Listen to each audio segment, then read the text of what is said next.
guys! Welcome to my channel. At ngayon ay aking ituturo sa inyo kung paano nyo mahuhuli ang inyong mga partner na may iba silang karelasyon.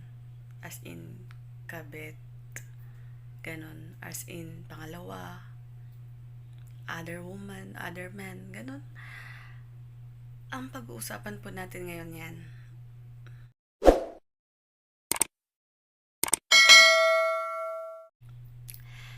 Siyempre po, ang unang-una nyong gagawin guys is, alam niyo yung collection photos dun sa FB account. Yun. Maglalagay ka dun ng pictures nyo together ng jowa mo o partner mo. Doon mo mismo ilalagay. Siyempre, di ba, kapag nag-stalk ang tao, o sino man, friends mo or non-followers mo, unang-una makikita, unang-una bubungad pag nag-click mo yung account, unang-una makikita ang collection photos, di ba? So, makikita ngayon yung pictures yung dalawa ng partner mo. Malay nyo, yung nag-stalk sa inyo, yun na pala yung other or kabet or ibang karelasyon ng mga jowa o partner nyo. So, di ba? Makikita niya doon yun na, oh, bakit ganito?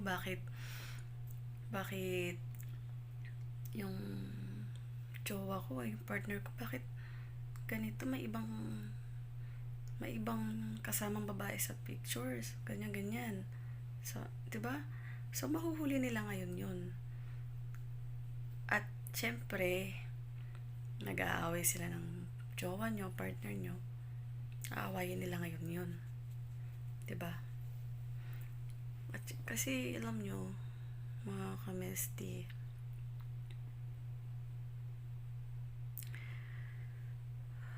base dun sa experience ko, totoo kasi ito nangyari sa akin. Ganyan din. Kasi ako, nagtataka ako bakit yung boyfriend ko, tinatago niya yung cellphone niya sa akin. As in, every time na magkasama kami, halos hindi ko makita yung cellphone niya. As in, umabot kami ng taon mahigit na hindi ko man lang nakita o nahawakan yung cellphone niya kasi tinatago niya. Hindi niya tinatabi sa kanya o sa amin pag minsan nag-check-in kami or nasa room nila kami. Hindi ko makikita na sa tabi yung cellphone niya kasi lagi niya sinasabi na hindi siya nagsa-cellphone, ayaw niyang mag-cellphone pag magkasama kami. Kasi nga, may something. Kaya yung ganyan yung ginawa ko, yung tinuro ko sa inyo ng number 1. Ginawa ko talaga po yun. Kasi, sobrang duda na po kasi ako sa lahat-lahat ng kilos niya. Oo, nararamdaman ko na mahal niya ako. Pero may kulang may something pa rin may kakaiba. Tsaka alam nyo, yung pangalawang tips na ibibigay ko sa inyo, yung sa pangalawang ginawa ko, alam nyo yung my day, pwede mong i-my day yung pictures nyo in public, kasi isa rin yun isa rin kasing makikita yon kapag may nag-stalk sa inyo. Number 1 din yun, kasi syempre pag click ng account nyo, may nakitang may my day ka, isa rin yun, makikita rin yun. Tsaka dapat naka-public para talaga makita, 'di ba?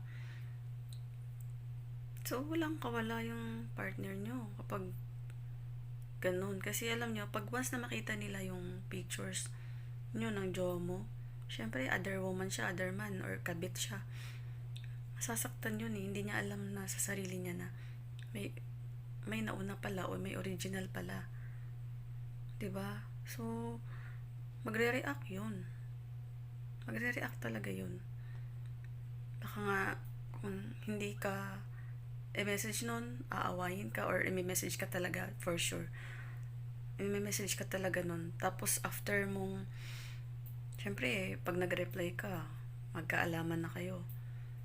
Sa kanya naman ngayon aawayin yung partner nyo. Siyempre, na booking, di ba? Ganun kasi din yung nangyayari sa akin.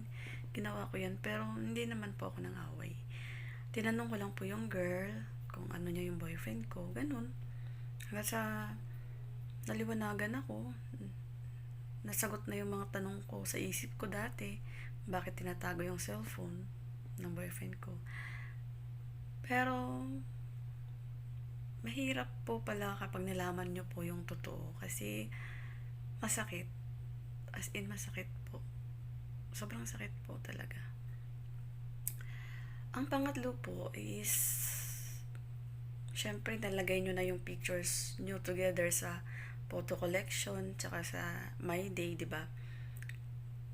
Ang pangatlo naman, ang gagawin nyo is, i-stalk nyo naman po yung account ng boyfriend nyo o girlfriend nyo o asawa nyo, ganun, partner nyo sa buhay.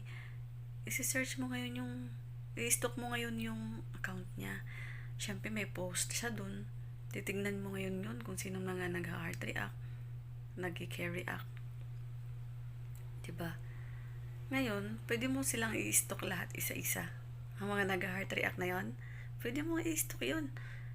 Pati yung nag-care react, syempre isa-isahin mo ngayon yun. Kapag may nakita kang may My Day sila, mas maganda, diba? Kasi, pag nakita mo may My Day, kiklik mo yun ngayon. Pag once na naklik mo na yung My Day, lalabas yun sa screen niya, lalabas yun doon na non-follower, diba? Nag-sin ka. So, mapapansin ka ngayon kasi non-follower ka eh. Mapapansin ka niya. Mapapansin ka nung in-stalk mo. Siyempre, i-stalk ka rin doon pabalik. Diba? Pag once na in-stalk ka doon pabalik, boom. May pictures kayo in collection photos. May My Day kayo.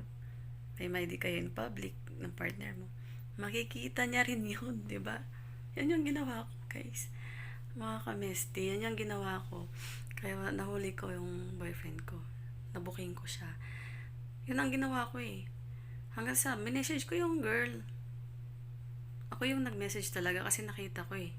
Yung boyfriend ko. Na nag-heart react siya dun sa girl. Kasi inisto ko yung girl.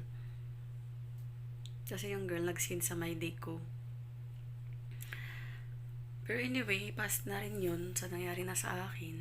Basta yun lang po yung tips ko na ibibigay sa inyo. Yun po ang gawin nyo ha. Para malaman nyo talaga. At saka para hindi na kayo mag-overthink. Kasi mahirap po mag-overthink. Sobrang hirap. Yung mag-iisip ka ng mag-iisip. Yung para kang baliw na kung ano-ano iniisip mo. Ganito, ganyan. Kasi yung mga overthink po natin minsan totoo. Yung mga instinct natin, totoo yun. Totoo talaga yun, promise. Hindi ka mapakali eh. Kapag lang mo may nafe-feel ka na kakaiba, something, hindi ka mapakali. So ngayon guys, maraming salamat po sa pagpanood ng vlog ko.